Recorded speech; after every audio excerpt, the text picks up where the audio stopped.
ज़िला गांधरबल में बिलउमूम ड्रग्स की वबा बहुत कम है एज़ कम्पेयर टू जो बाकी यूटी के जो फिगर्स हैं उसके मुकाबले में। हमारे इख्तियार में सिर्फ एक मुल्ज़िम को कोर्ट के सामने पेश करना है, फिर ये कोर्ट के दायरे इख्तियार में रहता है कि वो उसको बेल दे या ना दे। समाजी जराइम के खिलाफ जंग जारी रखते हुए जम्मू कश्मीर पुलिस के साथ साथ जिला पुलिस गांधरबल आए रोज मुजरिमों को गिरफ्तार करती है और उनके खिलाफ कानूनी कार्रवाई भी अमल में लाई जाती है। वहीं दूसरी ओर हमारा नौजवान, हमारा यूथ मंशियात जैसी चीज़ों में मुलवस होता जा रहा है, यानी कि ड्रग्स जैसी चीज़ों में मुलवस होता जा रहा है। लेकिन जम्मू कश्मीर पुलिस के साथ साथ जिला पुलिस गांधरबल जिस तरीके से ड्रग्स पे काम करती हैं, सोशल क्राइम पे काम करती हैं, वाकई में ये काम काबिल तारीफ है। बहरहाल इसी मुद्दे पे हमारे साथ आज बातचीत करने के लिए खास मेहमान मौजूद हैं जो किसी भी तारुफ की मोहताज नहीं है। जी हाँ, मैं बात कर रहा हूँ SSP गांधरबल श्री वसीम कादरी JKPS की। सर, आपका बहुत बहुत शुक्रिया अपना वक्त देने के लिए। जी शुक्रिया। सबसे पहले सर आपसे जानने की कोशिश करेंगे गांधरबल की आवाम आपको कैसी लगी? अब आपने भी इंटरेक्शन की गांधरबल आवाम के साथ, कैसी लगी आपको गांधरबल की आवाम? जी, यहाँ की आवाम काफ़ी अमन पसंद है, पुलिस सपोर्टिव है और तरक्की पसंद है। मैं बहुत खुश हूँ यहाँ की आवाम से। जिस तरीके से सर जम्मू कश्मीर पुलिस के साथ साथ गांधरबल पुलिस ने आज तक ड्रग्स पे काम किए हैं या सोशल क्राइम पे काम किए हैं, वाकई में ये काम काबिल तारीफ है और लोग भी इस काम को सराहना करते हैं। आने वाले टाइम पे ड्रग्स पे कंट्रोल करने के लिए या सोशल क्राइम पे कंट्रोल करने के लिए आपकी तरफ से कैसे इकदाम रहेंगे? देखें, ये दरअसल यूटी एडमिनिस्ट्रेशन का एक बाज़ाब्ता प्लान्ड एक एजेंडा है कि जो ड्रग्स है, ड्रग्स के ऊपर एक कदगन डाली जाए। इसी सिलसिले में सारे डिस्ट्रिक्ट्स में और हमारे डिस्ट्रिक्ट के इंक्लूडेड ये जो है ड्रग्स वाले मामले, इनको बहुत सख्ती के साथ देखा जाता है। हम इस मामले में बिल्कुल अपना जो है अपना पूरा जो अमला है उसको बरसर पैकार लाया हुआ है और जहाँ भी हमें इस किस्म की शिकायत कुछ महसूस होगी तो हम उसके खिलाफ कार्रवाई करेंगे। जिस तरीके से सर जिला पुलिस गांधरबल ड्रग्स पे काम करते हैं, वाकई में ये काबिल तारीफ है। लेकिन लोग शायद सर ये भी सोच रहे हैं कि जब पुलिस किसी ड्रग पैलर को अरेस्ट करती है, फिर समाज में वही ड्रग पैलर 15 दिन के बाद होते हैं या 20 दिन के बाद होते हैं या फिर 1 महीने के बाद होते हैं। लोगों में कन्फ्यूजन ये रहता है कि आखिर ड्रग पैलर फिर कैसे समाज में बाहर है। देखें, हमारे इख्तियार में सिर्फ एक मुल्ज़िम को कोर्ट के सामने पेश करना है, फिर ये कोर्ट के दायरे इख्तियार में रहता है कि वो उसको बेल दे या ना दे।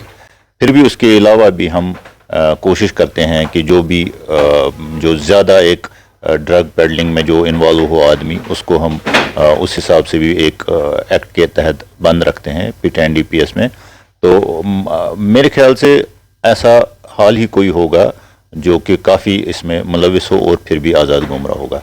हमने इस साल अपने 19 केसों में से 23 आदमियों को गिरफ्तार किया हुआ है और वो तकरीबन उसमें से बेशतर जो है बंद ही है। बिल्कुल सर, एक और अहम सवाल आपसे रहेगा, अगर हम बात करेंगे किन चीज़ों से पुलिस को, किन चैलेंज से पुलिस को सामना करना पड़ता है, चाहे हम ड्रग्स की बात करेंगे हम या फिर सोशल क्राइम की बात करें हम, पुलिस को किन चैलेंज से सामना करना पड़ता है?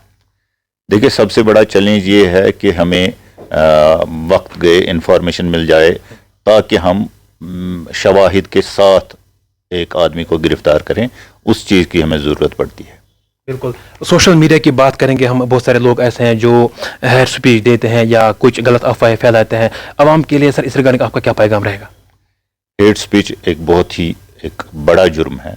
इससे कई बार बहुत एक अनप्रेसिडेंटेड डैमेज हो जाता है मामलात में।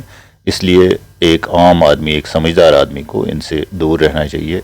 हमेशा जो भी कमेंट किया जाए, जो भी पोस्ट किया जाए, वो पूरी तरह से सोच समझ कर और हक़ाइक़ को जांच परख कर ही करना चाहिए। माशाल्लाह सर, आप यूथ के लिए एक इंस्पिरेशन भी है क्योंकि आपने सिविल सर्विस का इम्तिहान भी जो है वो पास किया है। यूथ के लिए आपकी तरफ से कोई ख़ास मैसेज? यूथ के लिए ये मैसेज है कि पढ़ाई करें, अपने फ्यूचर के लिए काम करें और सरकारी नौकरी के पीछे ना रहकर अपना जो बिज़नेस माइंड, अपना एंटरप्रेन्योरशिप, उस मामले में अपने आप को डेवलप करें। आजकल दुनिया में बहुत सारे प्रोफेशन जो हैं वो खुल रहे हैं। हमारे टाइम में बहुत कम महदूद होता था ये प्रोफेशंस का चॉइस, लेकिन आज वो चॉइस बहुत बढ़ गई है। तो इसलिए अपने अपने कामों, अपने अपने इंटरेस्ट में एक्सीलेंस इख्तियार करें। बिल्कुल। अब अगर सर आखिर में जाते जाते पूरे जम्मू कश्मीर आवाम के साथ साथ गांधरबल आवाम के लिए आपकी तरफ से कोई मैसेज, जिस तरीके से सर आपने पहले ही अर्ज़ किया है कि मैं आवाम से मिला हूँ, आवाम बहुत कोऑपरेटिव है गांधरबल आवाम, तो गांधरबल आवाम के लिए कोई ख़ास मैसेज आपकी तरफ से? जी, मैं मैसेज क्या दूंगा गांदरबल आवाम को, ये बहुत गयूर आवाम है। यहाँ मैंने देखा कि हर आदमी जो है वो अपने काम के साथ काम रखता है और बहुत इखलाकी तौर बहुत महज़िब और समझदार है। तो मेरे ख्याल से वो अगर ऐसे ही चलते रहें तो मुनासिब है। जो हमारा नौजवान है, हमारा यूथ है, वो मंशियात जैसी चीज़ों में मुलवस होता जा रहा है, ड्रग्स जैसी चीज़ों में मुलवस होता जा रहा है। हम कह सकते हैं कि कहीं ना कहीं उनके पेरेंट्स जो हैं वो केयरलेस हो चुके हैं। पेरेंट्स के लिए कोई खास मैसेज आपकी तरफ से? जी, पेरेंट्स को हमेशा चाहिए कि अपने जो बच्चे हैं उनका ख्याल रखें, उनके हरकत पर नज़र रखें, उन पर सर्वेलेंस रखें, ताकि उनको पता रहे कि क्या हो रहा है। वैसे तो मेरे ख्याल से जनरली सभी जो पेरेंट्स है वो ऐसा ख्याल रखते हैं, लेकिन कई बार होता है कि पेरेंट्स की नेग्लिजेंस से बच्चे जो हैं वो किसी गलत सोहबत में आ जाते हैं और फिर इस ड्रग्स वगैरह का शिकार हो जाते हैं। वैसे मैं आप लोगों को ये बता दूं कि ज़िला गांदरबल में बिल उमूम ड्रग्स की वबा बहुत कम है एज़ कम्पेयर टू जो बाकी बाकी यूटी के जो फिगर्स हैं उसके मुकाबले में। यहाँ कुछ ख़ास उतना ज़्यादा नहीं है ड्रग्स की वबा। यहाँ जो ये कैनेबस का जो है ये भंग वगैरह है, उसको भी हमने रिसेंटली कुछ 16 कनाल वाला भंग जो है वो डिस्ट्रॉय किया मजिस्ट्रेट के सामने। उसमें 4 FIRs हमने लगाए। तो इन जनरल हम ठीक रास्ते पर चल रहे हैं। बहुत बहुत शुक्रिया सर अपना वक्त देने के लिए। नाज़रीन मोहतरम, ये हमारे साथ SSP गांदरबल श्री वसीम कादरी JKPS यहाँ पे बात कर रहे थे। जिस तरीके से आज हमने इनके साथ बात की, खुसूसन तौर पे हमारा जो नौजवान है, हमारा जो यूथ है वो ड्रग्स जैसी चीज़ों में मुलवस होता जा रहे हैं, मंशियात जैसी चीज़ों में मुलवस होता जा रहे हैं। वही दूसरी ओर अगर हम जम्मू कश्मीर पुलिस के साथ साथ जिला पुलिस गांदरबल की बात करेंगे, जिस तरीके से गांदरबल पुलिस आए रोज ड्रग्स पे काम करती है, समाजी जराइम पे काम करती है, वाकई में ये काम काबिल तारीफ है। इस काम को हमें सराहना करना चाहिए, इस काम को लोगों को भी सराहना करना चाहिए। तो और भी हम लगातार आपसे रूबरू होने की कोशिश करेंगे। अल्लाह निगहबान।